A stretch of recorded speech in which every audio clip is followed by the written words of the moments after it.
नमस्कार दोस्तों, दीपक कुशवाहा आशुलिपिक चैनल पर आप सभी का स्वागत है। अच्छा, मैं जैसे ये स्वागत वाली रस्म अदायगी पूरी कर लेता हूँ, तो आप लोगों के मन में यही आता होगा ना कि आज कुछ नया जानने को मिलेगा, कोई नई भर्ती आ रही है उसके बारे में कुछ सूचना मिलेगी। तो ठीक है, आप लोग इसी झांसे में बने रहिए, क्योंकि आज मैं आप लोगों के लिए एक बहुत बड़ी खुशखबरी लेकर आया हूँ। जी हाँ, बहुत बड़ी खुशखबरी। और वो शायद शायद क्या, यकीनन कि उत्तर प्रदेश के इतिहास में ऐसा पहली बार होने जा रहा है। और खुशखबरी इसलिए क्योंकि ये आप ही लोग की देन है, इसीलिए, और आप ही लोग की बदौलत ऐसा होने जा रहा है। तो कल के अमर उजाला अखबार में खबर छपी थी, वो मैं आपको दिखाना चाह रहा हूँ। ये सरकारी नौकरियों से संबंधित। तो जैसा कि देखिए, इस पर लिखा है कि समूह ख व ग की भर्ती प्रक्रिया में बड़े बदलाव की तैयारी में प्रदेश सरकार। प्रदेश सरकार से मतलब है कि उत्तर प्रदेश सरकार। देखिए, हिंदी मेरी बहुत बेहतरीन है, मैं आपको बिल्कुल शुद्ध हिंदी में बताऊंगा कि आज क्या है, कैसे है, ठीक है। फिर आगे लिखा है कि अब 5 वर्ष की संविदा से शुरू हो सकती सरकारी नौकरी। फिर आगे है कि प्रदेश सरकार समूह ख व समूह ग की भर्ती प्रक्रिया में बड़ा बदलाव करने पर विचार कर रही है। विचार कर नहीं रही मतलब इनके मन में विचार आ चुका है, ये तो बस खबर छापने का तरीका है, विचार कर रही है। फिर आगे लिखा है कि प्रस्तावित व्यवस्था में चयन के बाद कर्मचारियों को शुरुआती 5 वर्ष तक संविदा के आधार पर नियुक्त करने की योजना है। यानी कि जब आप नियुक्ति लेने जाएंगे, जिस दिन आपकी ज्वाइनिंग होगी, अब से जो सरकारी भर्तियाँ आएंगी, जो कोई भर्ती भर्ती भर्ती आती है क्या उत्तर प्रदेश में, मुझे ठीक से ध्यान नहीं है। मतलब अगर कोई भविष्य में कोई भर्ती आई तो उसकी बात है कि अगर कोई भर्ती आएगी और आप जिस दिन ज्वाइनिंग लेंगे उस दिन से लेके अगले 5 सालों तक आप संविदा कर्मी कहलाएंगे। नौकरी आप तैयारी करते हैं भले सरकारी नौकरी की, लेकिन आप संविदा कर्मी कहलाएंगे। सरकारी पद पर नहीं रहेंगे आप, वो संविदा का रहेगा एक तरफ से। मतलब वो जो बंधुआ मजदूर वाला काम नहीं होता है कि आपको उठा के कोई काम के लिए रख लिया जाए कि हाँ भैया ठीक है ये करो। आगे पढ़िए, देखिए फिर क्या है। फिर लिखा है कि इस दौरान उन्हें नियमित सरकारी सेवकों को मिलने वाले अनुमन्य सेवा संबंधी लाभ नहीं मिलेंगे। अब समझ गए ना कि मैंने बंधुआ मजदूर क्यों कहा। मतलब कि 5 सालों के लिए आपको रखा जाएगा संविदा के तौर पर। ज़्यादा छाती आप लोग चौड़ा ना करिए कि सरकारी नौकरी लग गई है, पेपर पास किया, इंटरव्यू दिया, रिजल्ट में टॉप किया तो ज्वाइनिंग हो गई ना। गलतफहमी मत जिएगा अब, क्योंकि आप एक संविदा कर्मी कहलाएंगे, सीधी सी बात। पहले लड़का तैयारी करता था कि हम सरकारी नौकरी करेंगे, अफसर बनेंगे, अपर निजी सचिव बनेंगे, समीक्षा अधिकारी बनेंगे, सहायक समीक्षा अधिकारी बनेंगे। इसका छोड़िए, बाबू बनेंगे कौन विभाग में भैया, सरकारी बाबू। अच्छा, अब नहीं, अब आप कहलाएंगे संविदा कर्मी बाबू, संविदा कर्मी समीक्षा अधिकारी, ठीक है। यानी इधर लिखा, इसमें लिखा है कि इस दौरान उन्हें नियमित सरकारी सेवकों को मिलने वाले अनुमन्य सेवा संबंधी लाभ नहीं मिलेंगे। यानी कि जब तक आप 5 सालों तक संविदा के पद पर तैनात रहेंगे, आपको कोई भी सरकारी सुविधाओं, सरकारी जो भी सुविधा रहती है अभी तक जो रहती थी, वो आपको नहीं मिलेगी। मतलब कि आपको उस लायक बना दिया जाएगा भैया, मन में सरकारी, आप सरकारी पद पे हैं ऐसा विचार आना भी पाप है, कुल मिला के ये, ठीक। फिर आगे लिखा है पैराग्राफ चेंज। लिखा है कि 5 वर्ष की कठिन संविदा सेवा। गजब, 5 वर्ष की कठिन संविदा सेवा के दौरान जो छटनी से बच पाएंगे उन्हें ही मौलिक नियुक्ति मिल सकेगी। छटनी का मतलब आगे मैं पढ़ के बता रहा हूँ। फिर है कि शासन का कार्मिक विभाग इस प्रस्ताव को कैबिनेट के समक्ष विचार के लिए लाने की तैयारी कर रहा है। पहली बात ये, अगर भारतीय जनता पार्टी की कहीं भी कोई सरकार है, केंद्र में, राज्य में, कहीं भी हो, अगर उसके मन में विचार आ रहा है तो पहले वो आपको सूचित करेगा, विचार आ रहा है, मैं ऐसा कर दूंगा ही। आप लोग कुछ उखाड़ नहीं सकते हैं उसका, ठीक है ना। क्योंकि आप ही की बदौलत है भैया, आप लोगों ने इतना चपक के बटन दबाया था, वो क्या कहते हैं इंग्लिश में, ईवीएम पर, आज तक निशान पड़ा है उस पर, और वही झेल रहे हैं हम। मतलब ठप्पा आपने मारा, झेल हम रहे हैं, ठीक है। फिर आगे देखिए क्या लिखा है। इस प्रस्ताव पर विभागों से राय मशविरा शुरू कर दिया गया है।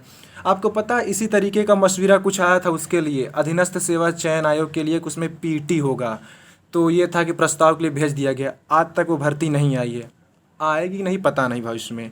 तो यानी कि जब ये कुछ करते हैं खुराफात, तो मतलब वो करके ही रहेंगे, ठीक है ना। पहले से आपको सूचित कर देते हैं ताकि अचानक आपको सदमा ना लग जाए। कभी आप सुबह उठ के पेपर पढ़ें, आप अखबार पढ़ते होंगे ना कि आज शायद कोई भर्ती दी हो, या आप जो भी यूट्यूब चैनल वगैरह सब्सक्राइब किए होंगे किसी भी ग्रुप से, फेसबुक, व्हाट्सएप, फलाना ढमाका, जिससे भी जुड़े होंगे, तो सुबह यही सोचते होंगे आज शायद कुछ अच्छी खबर आएगी। तो वही दिया है कि पहले से आदत डाल लीजिए ताकि अगले दिन आपको जब पता चले ना तो आपको सदमा ना लगे, ठीक है। कुछ लोग कहते हैं मैं ज़्यादा बड़बड़ बोलता हूँ, ठीक है क्या करूँ, बोलने की आदत हो गई है। अब ऐसे भी जब देश का प्रधान बोलता है तो फिर हम तो बोल ही सकते हैं। खैर फिर आगे लिखा है वर्तमान, अच्छा देखिए पैराग्राफ चेंज था, मैं भूल गया।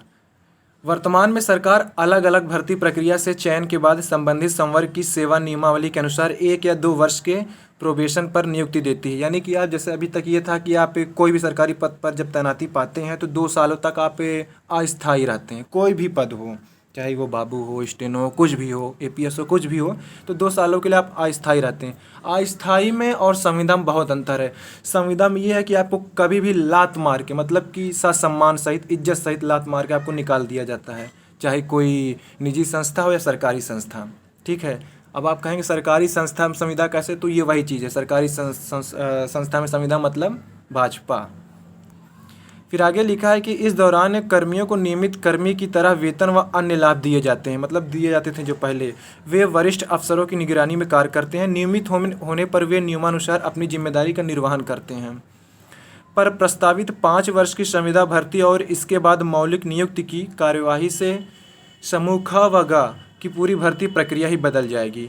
नई व्यवस्था में तय फार्मूले पर इनका छमाही मूल्यांकन होगा। इसमें प्रति वर्ष 60% से कम अंक पाने वाले सेवा से बाहर होते रहेंगे। तो यानी कि आपने हाई स्कूल में 60% अंक लाए, इंटर में लाया, फिर स्नातक में लाया, फिर और भी जो फलाना ढिमाका आपने कोर्स किया उसमें भी लाया। अब आपको नौकरी के लिए परीक्षा जब आपने कोई दी तो उसमें भी अच्छा परसेंटेज लाइए, तब आपका चयन होगा। इतने पर ही नहीं रुकना है। अब आगे जब आपकी नियुक्ति भी हो जाएगी तब उसमें भी देखा जाएगा कि आप 60% के लायक हैं या नहीं। और आपके व्यवहार से, आपके तौर तरीके से, आपके काम करने के अंदाज से आपका एक जो उच्च अधिकारी रहेगा आपको परखेगा कि लड़का ठीक से काम कर रहा है कि नहीं, ये वाकई आगे लायक है या नहीं। अगर नहीं रहेगा तो आपको लात मार के निकाल दिया जाएगा। मैं लात मार के इसलिए बार बार शब्द दिखा रहा हूँ, अच्छा लगता है, क्योंकि ये आप ही लोग की बदौलत है ये जो ये सरकार इतनी बढ़ गई है।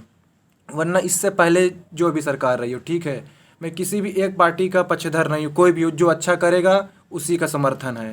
ठीक है, मैं भी पहले बहुत बड़ा भक्त था, लेकिन 2015 के बाद से मुझसे ज़्यादा नफरत तो इन लोगों से कोई नहीं करता होगा।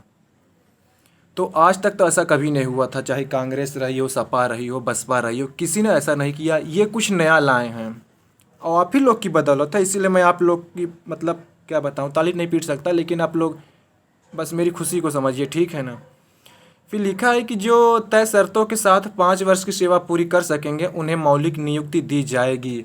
यानी कि जो आपका अधिकारी रहेगा वो आपसे संतुष्ट हुआ कि हाँ ठीक है, आपको आगे के लिए, मतलब आपको स्थायी कर दिया जाए, आपके नाम के आगे से वो संविदा वाला जो बदनुमा दाग है वो हटा लिया जाए तो ठीक है, वरना 5 साल के पहले ही आपको लात मार के निकाल दिया जाएगा।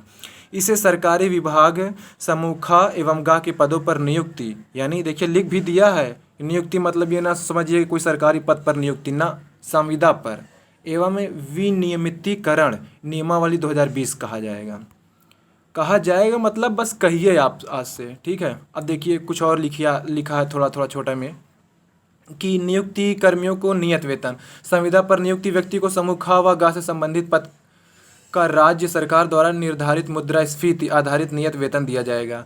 5 वर्ष की संविदा अवधि निर्धारित शर्तों पर पूर्ण होने पर संबंधित व्यक्ति को संगत सेवा नियमावली में स्थान देते हुए मौलिक नियुक्ति दी जाएगी।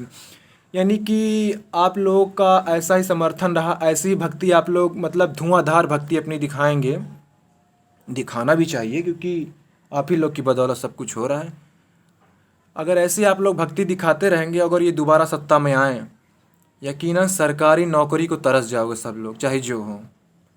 सरकारी नौकरियां नहीं आएंगी। और एक बात, अपर निजी सचिव जो लोक सेवा आयोग यानी सचिवालय वाली जो अपर निजी सचिव की भर्ती आती है वो आप लोग भूल जाइए, वो अब नहीं आने वाली है। वो इसलिए नहीं आने वाली है क्योंकि चुनाव है अगले साल, अगर इनके मन में आए तो दे देंगे, शायद में है, वो नहीं आएगी तो आज के बाद वो नहीं आएगी। वो इसलिए क्योंकि 7 साल ये अभी इनके मन में ये है कि चाहे केंद्र हो या राज्य सरकार, जो जिन पदों पर भर्तियां नहीं निकाली गई हैं और उस पर 7, 8, 9, 10 साल गुजर चुके हैं, तो उसको ये लोग ये समझ रहे हैं, सरकार ये समझ रही है कि जब 7 साल से उस पद की ज़रूरत नहीं महसूस की गई तो अब आगे होगी भी नहीं, तो यानी उस चीज़ को ख़त्म किया जाए, ठीक है ना। तो स्टेनो हो गया, अपर निजी सचिव तो जहाँ तक लग रहा ख़त्म ही कर देंगे इसको, इनके मतलब जिस हिसाब से जैसे ये सरकार चल रही है। और मैं मोदी जी से बहुत प्यार करता हूँ, आप लोग ऐसा ना समझिए। योगी जी को मैं हमेशा मतलब मेरे सपने में भी आते हैं ये। अच्छा देखिए, इस चीज़ से कौन बाहर रहेगा? पीसीएस, पीपीएस व पीसीएस जे ही बाहर, यानी कि प्रस्तावित नियमावली सरकार के समस्त सरकारी विभागों के समूह ख व ग।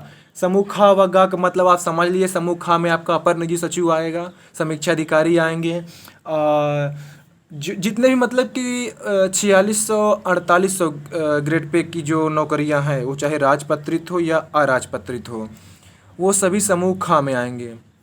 अब समूह ग जैसे हो गया आपका जूनियर असिस्टेंट, स्टेनोग्राफर, लेखपाल, वीडियो, ये TG2 जो बिजली विभाग से भर्तियां आती हैं, सहायक लेखाकार, ये सब समूह ग में।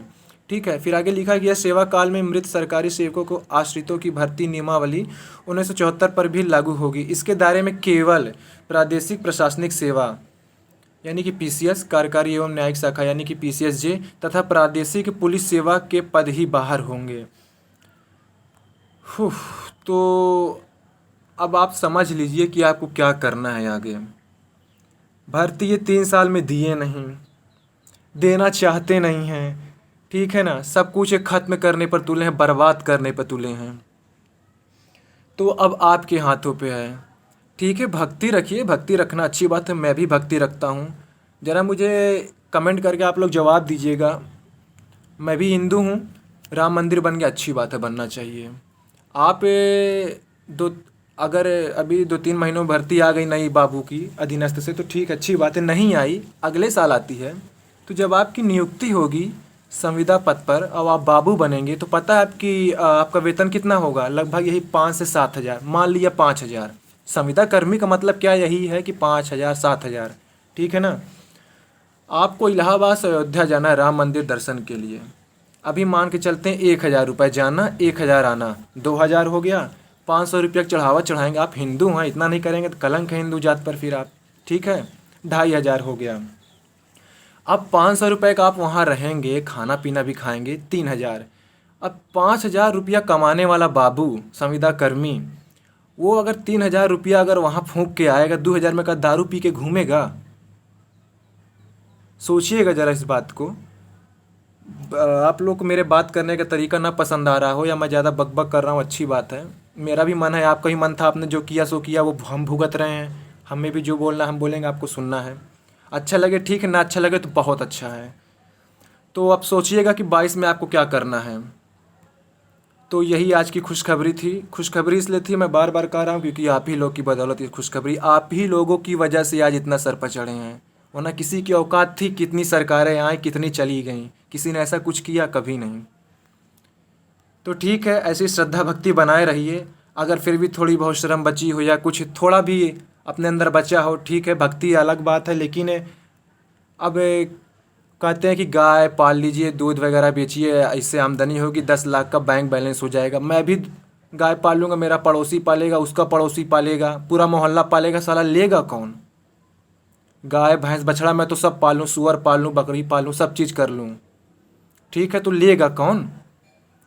तो बस हो गया आज की वीडियो में इतना ही। वीडियो अच्छी लगी हो तो बेशक लाइक करिएगा, डिसलाइक करने के लिए तो फिर आपके मन में जो कर सकते हैं। ठीक है, धन्यवाद।